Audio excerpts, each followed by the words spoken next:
Good evening from the Christian Visual Arts News Desk. My name is Jane Black. Tonight we have as our guest a man who spent over 39 years in the aerospace industry and was recognized as a leader in the development of macro and micro photolithography at Hughes Electronics. May I introduce to you Duane Johnson. Thank you, Jane. Tonight we're going to address the subject of managing change. In 1998, after 39 years in the aerospace industry, I reached a point called retirement. A major milestone had been reached, and a major change in life was about to take place. Now, 19 years later, it is May 22nd, 2017, and I am 78 years old.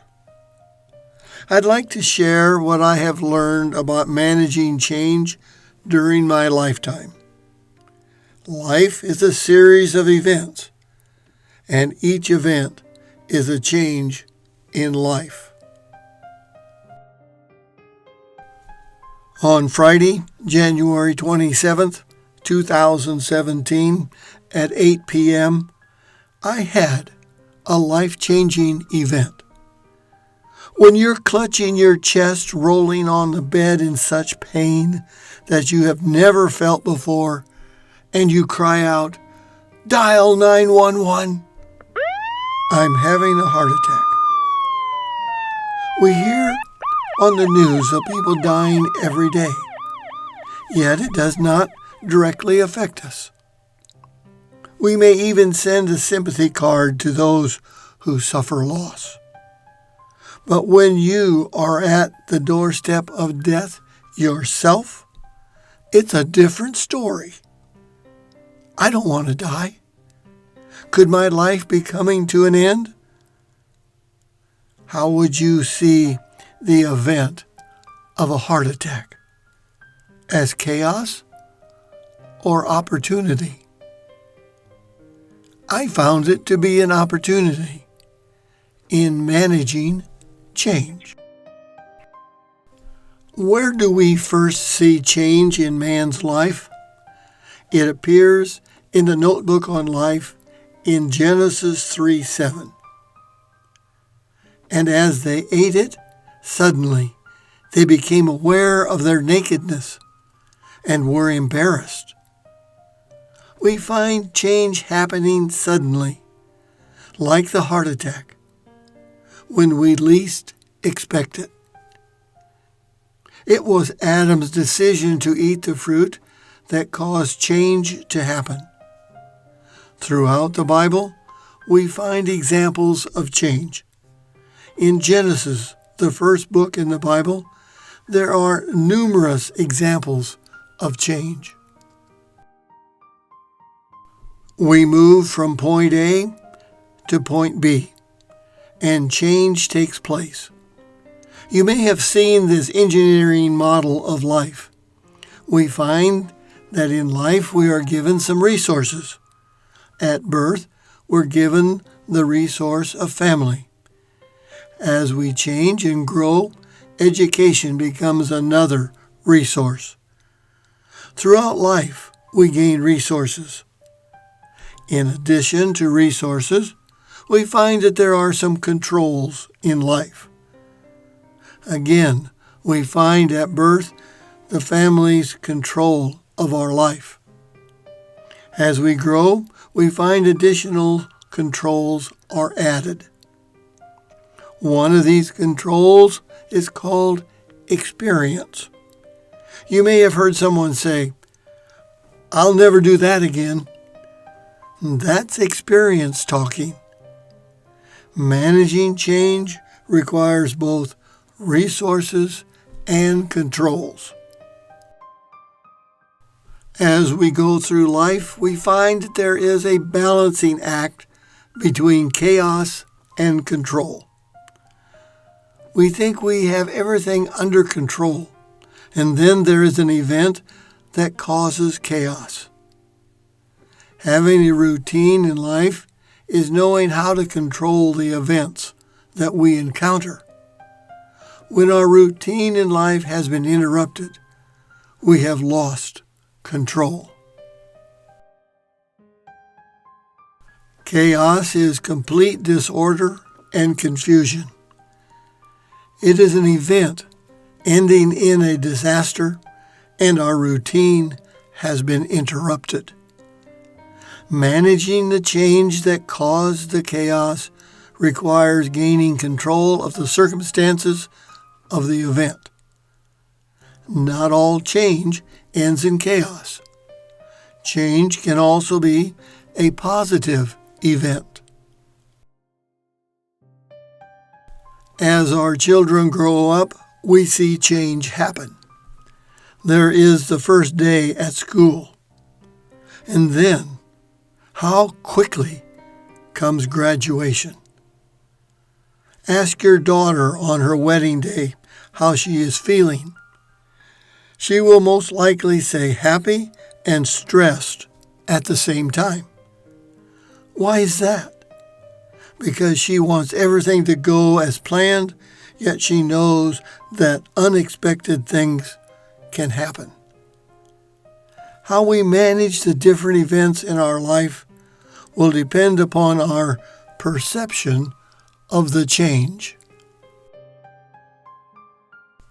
Stress is seen as a non-specific response of the body to any demand for change. Most think of stress as the body preparing to face a threatening circumstance and loss of control. Your body reacts with a quickened pulse. You breathe faster, and a feeling of anxiety sets in. This anxiety is a feeling of worry or nervousness about an event or something with an uncertain outcome.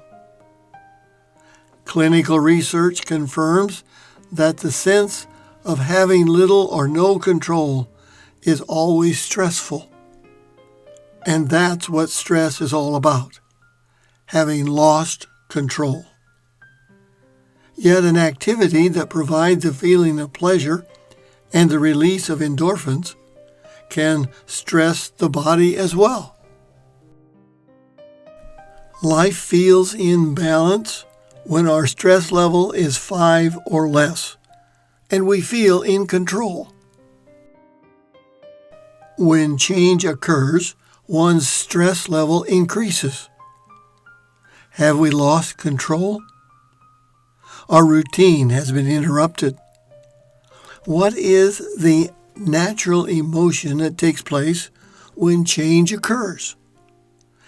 It is the fear of the unknown. What does fear do? It tips the balance in favor of distress, and you feel out of balance. Research projects have been conducted that show a direct connection between the mind experience and the body's reaction. Physical problems can result from the action that takes place in the mind due to fear. Likewise, a physical problem can send a pain message to the brain that disrupts the mind's balance. The question before us is, how do we manage change and maintain a balance in life? One must first acknowledge that the fear exists and then turn and face it head on. The dictionary says fear is an unpleasant emotion caused by the belief that someone or something is dangerous, likely to cause pain or a threat. We see that fear is an emotion. Where does the emotion originate? In the non-physical part of the person, the soul of man. But what if you're not a type A? That is, one who will see fear as a challenge and will stand and face it. The type B's response will be to run or flee the scene. You must learn to manage the change and overcome fear. To reset the balance, it will take faith. That is, a complete trust or confidence in someone or something. In life, you will either fear the change or have the faith to manage and control the event. Fear is like the wind. You cannot see it, yet you can feel it. The winds of fear fill your sails, and if you don't control it, you'll end up on the rocks. The question is, how do you learn to control the winds of fear? You first must learn to perceive the event that is causing the fear differently. What do you see? There are 3 answers. The glass is first, half full. Second, half empty. Or third, the glass is twice as big as it needs to be. The perception of the event is the starting point for fear or control. Fear can be a good thing. It can be a warning of immediate danger, or it can be an irrational thought founded on the preconceived idea of what if. Since the perception of fear begins in the mind, we must change our perception of the event and not see it as stressful in the first place. Well, how do you do that? Remember, we said to reset the balance, it will take faith. That is, a complete trust or confidence in someone or something. We need to be able to filter the fear. You must have faith in a filter to change the winds of fear into the winds of control. This filter changes your perception of the event so that you can see it differently. There are a number of these filters, and they can be found in the Bible. However, you must have faith in the Bible before you can use the filter. Some may ask, why the Bible? It is at this point that I must ask you, do you believe there is a God? The answer you give will reveal your perception of life and the world around you. For those whose life philosophy is based on billions of years of evolution, the filter will not work.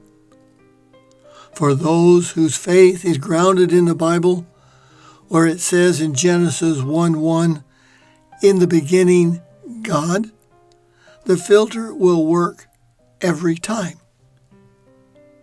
In part 1 of Managing Change, we'll start to look at the filters and how they work. I'll return you now to Jane at the news desk. See you next time. Thank you for that report. This is all the time we have for tonight. Good night.